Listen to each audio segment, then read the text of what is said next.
أهل الإيمان كما يعلم الجسد لما في الرأس اسكو مد باينو ناهي marka laakiin baasha la qaybiyo afadu halkaas ay ka tibid ibn qayyim wuxuu yiri dib baan u fiiriyay taariikhda muslimiinta dib u fiiriyay waxaan ogaaday buu muslimiintu inaan waligood la jabinin ayagoo midaysan fi taariikh ma dhicin fi taariikh goorta la jabiyay baaba'ana marka iskhilaafaan buu adaawa dawaa ku sheegaa adaawa dawaa daawadu waxay tahay buu boqorada adduunka ka jiro oo dhan waa in dhulka la dhigo laga soo reebo hal boqor iyo hal madax 2006 iyo 7 waaga in lahaa Soomaalidu ninkii but sheega ii sheeg hebel kaalaan sheega hal dilo wadila yaabaysay waaga waxa jiray kaliya maamulka koonfureed iyo Puntland iyo Somaliland baa jiray هذا ما قد مريسا تضبط قدم بيسي قلقدود لان قدم بيزوبا iyo Jubbaland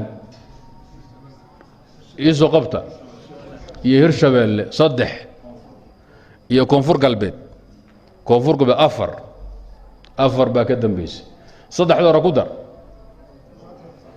تضبط مدهد اللي جوه سيدات بقول أوسانو بقولك أحمر ذي أكسوم فرديي ضد كم برجع أفريقيا دقيقة الصومالية المسلمين تا تضبط ولاية أقيبي تضبط هذا ندخل وضع تضبط ولاية هاي الممالك السبعة اللي يقان تضبط ولاية بقى إمارة أسرع معمول الجري أم عابد المدحوينها كشقين قبانية asaga halka loogu tagi jiray sida hadda adiisna looga maamulo ayaa xilligaana aksum leedinka maamuli jiray taariikhdii hayaan way wadaan hayla salaasil 64 markuu inoo yimid inoo soo boqday muqdisho yimid safarkiisa ka hor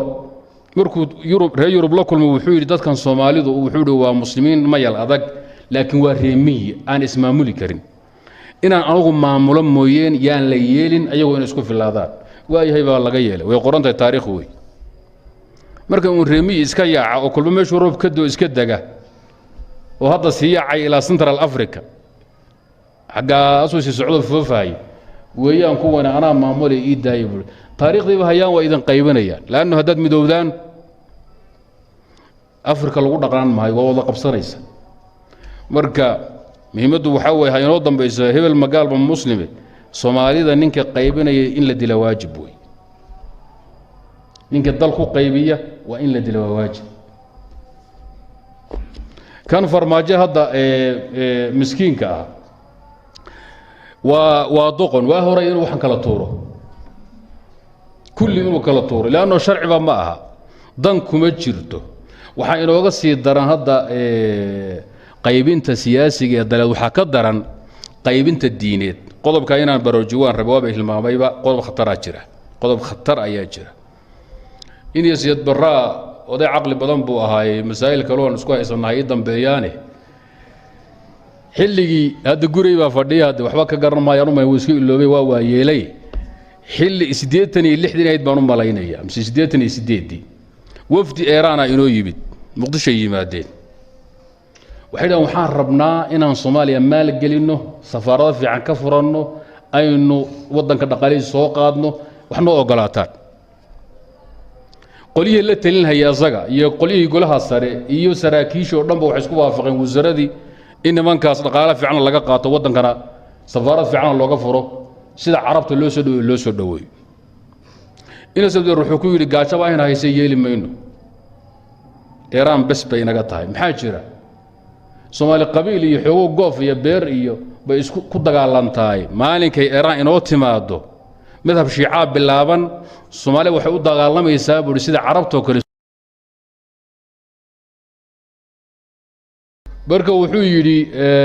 hadda waxa u dagaalami doontaan buu shiica iyo sunno waxa carabta hayso Soomaalida arag marka waa istiraatiijiyo waxa weeye ku salaysan nabadiina amnigiina diineed amnigiina diineed wuxuu asaas u yahay inaydan ku kala tagin aragtida diineed ninka Soomaaliya lagu arkay inuu shiicnimo wado kurka la gooyo sharciga qaba haddayba wadaadda lahayeen waxaa bannaan in gaalnimo maslaxa loo galo ninka ummadda qaybinaya maslaxa loo dila maxaa ku diideen marka qadiyadda aad u ogaada middan qaybinta dalkana hadde waa doqonnimo ninka ka taliya soomaaliya ama gaal ha noqdo ama muslim ha noqdee annaga dantaannada diineed waxay ku jirtaa inay soomaaliya mid ahaato ninka qaybinayana wadaadna allah ka dhiga madaxa lagu dhufto laanno kan gaalkii ka talinaya markaan tabar helna annaga ka tuuran doonna dalku noo midaysanoo waaxid ah oon qaybsanayn markaan tabar hello annagaa cidhi barakala kaga qaadi doonna laakiin qoom dulloobay oo kala tegey oo 20 firqa noqday see laiskugu keeni waaga dambe warkaasi caraba laisku keeno goof yar oo banaadir ka yar baa dowladda kuweyt iyo baxrayn iyo sumayad arag qatar iyo qatar oo dhan annaga reer macalina ka badan baxrayn waad aragteen qoyska soomaali ugu yar baa ka badan kuweyt jibsan soomaali xataa ma dhanno mid walba boqor baan ahay halkaasuu taagan yahay inay midoobaan oy dan diineed iyo mid adduunya weligeed la sugi maayo soomaali maxay tidhaahdaa togogtaadu markay qaybsanto taladaaduna lamaanaatay nimay togogtiisu lamaanaatay baa taliisuun lamaanaatay markaad keligaa tahay eed islaam aadan guursanin xoolahaad leedahay abtigaa 10 sii oo halkaa ku yimid 2 halaad u dhiib inaad qaraabatihiin koranka geela ku jiraba u kaxee gabarku soo booqatay baarqabkaba sii fartan dad qoraysa islaam baa reerka ku soo biirtood guursatay neef ma bixin karta adan kala tashan neef kuray baad dhashayba meeqaad noqoto marka 3 baad noqotee lamama dhaqaajin karo orgi baa laaci kan sii daawa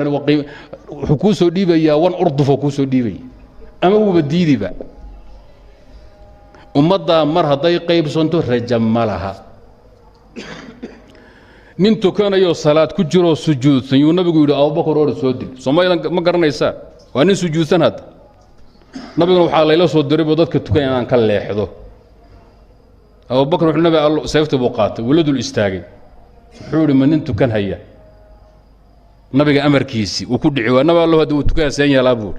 sayfta keem Umar buu nabigu u dhiibay wuxuu Umar oo ninka soo dil أنا سلات كجرة عمر نتيو كلا قبصتي والنوف سين واي نفرت تاجا التحيات وكها إلهي وحيدها هي وحدين بيقولوا هذا كاجل أوسن شرين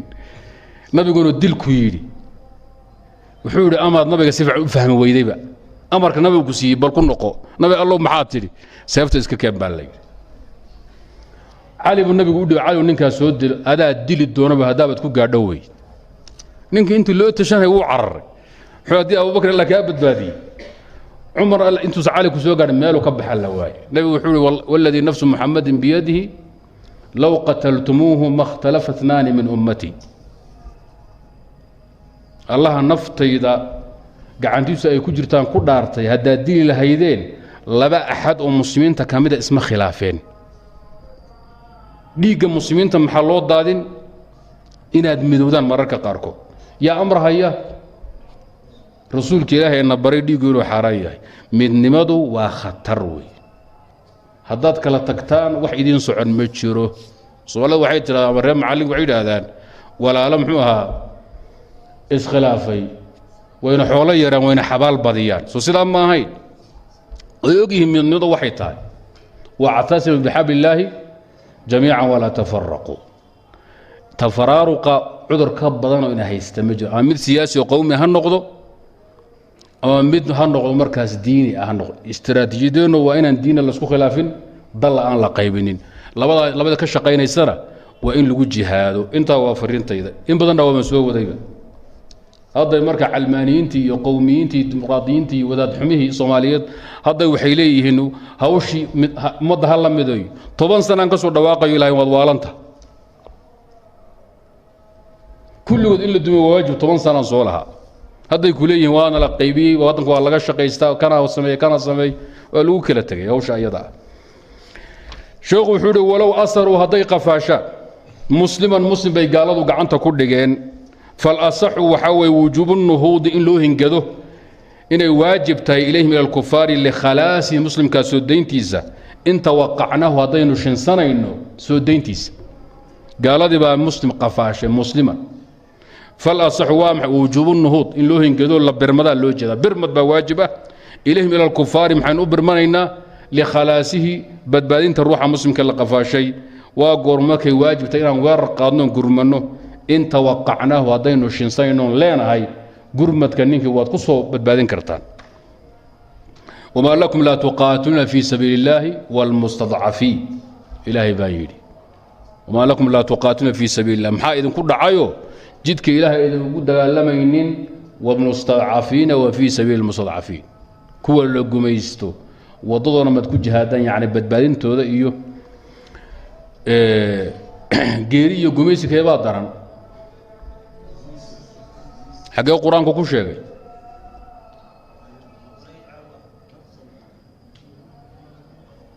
والفتنة أشد من القتل بإله كشيء والفتنة أشد من القتل وجيري يجميسك يا بعض جميسك وامعي